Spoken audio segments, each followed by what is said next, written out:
Ndongeye ndagusuhuje kandi nkwaye ikaze dukurikiye. Uyu ni umwanya tugiye kuvugana none ku yindi topic, aho tugiye kuza twivugira kuri Pi Vision, ubwo ni Pi Networks Vision ndetse na Mission, cyangwa se vision na mission mu yandi magambo bya Pi Network. Uyu munsi rero ntago turi buvuge byinshi kuri ino video, ariko nanone nubwo ari bike n'iby'ingenzi.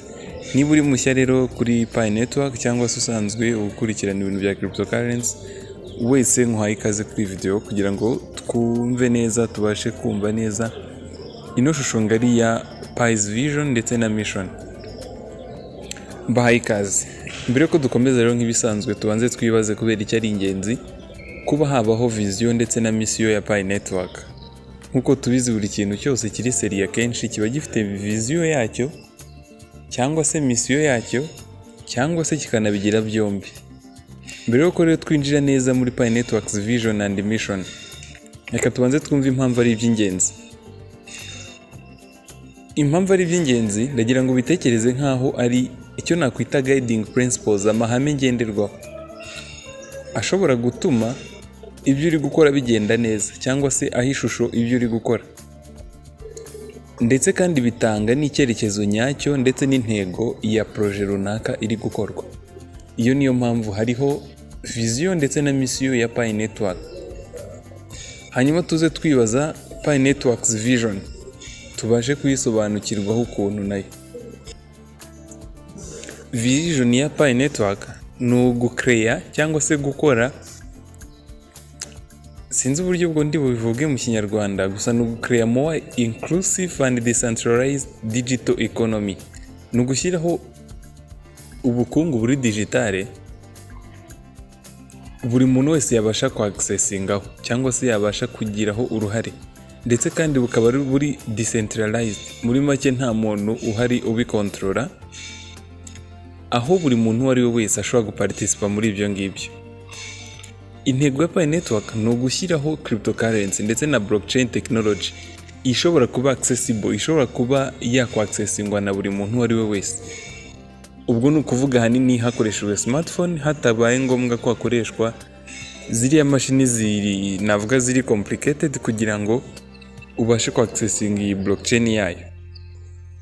Hanyuma nitugaruka gato kuri mission cyangwa se mission, ni ukwachivinga cyangwa kugera kuri ino vision bafite.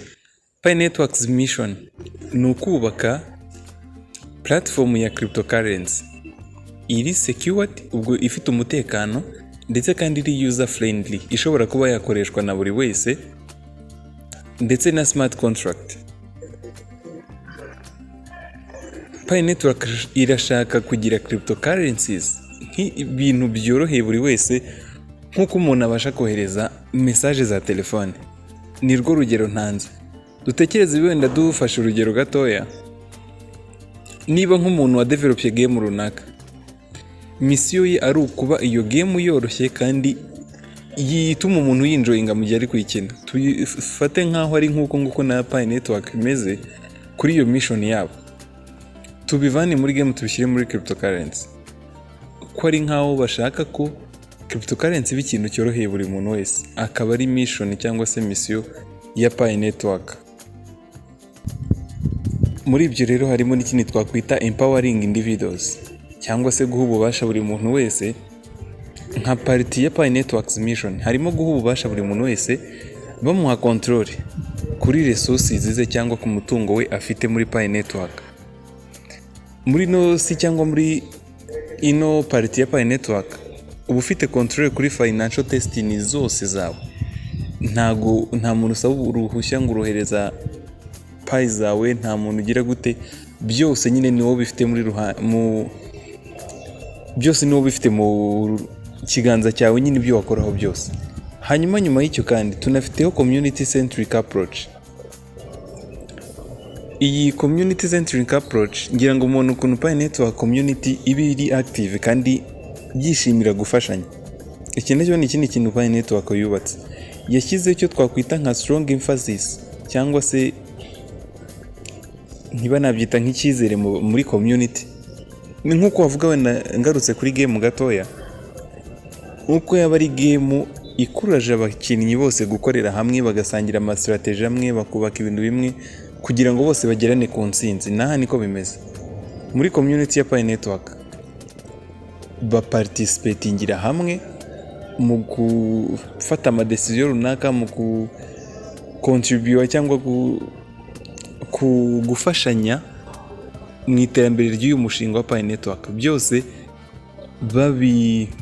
babikorera ku bushake, bafashanya muri community. Ibyo nabyo nibyo turusanga n'ubundi muri Pi Network Vision ndetse na Mission. Dusoza rero, nkuko navuze ko kuri ino sije tutari buvugeho byinshi, muri make twabonye Pi Networks Vision ndetse na Mission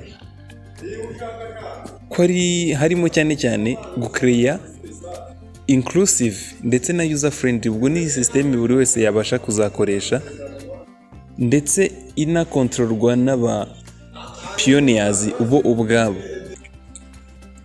Ndagushimiye wowe twabanye muri iyi video. Yari Robert nk'ibisanzwe, twari kumwe naho mu yindi video y'ubutaha, aho tuzazana none tukomeza kuri no topic turiho, ariko none tuzatureba kuri roadmap ndetse na development process ya Pi Network. Ntuzacikore n'iyi topic y'ubutaha. Turabashimiye cyane.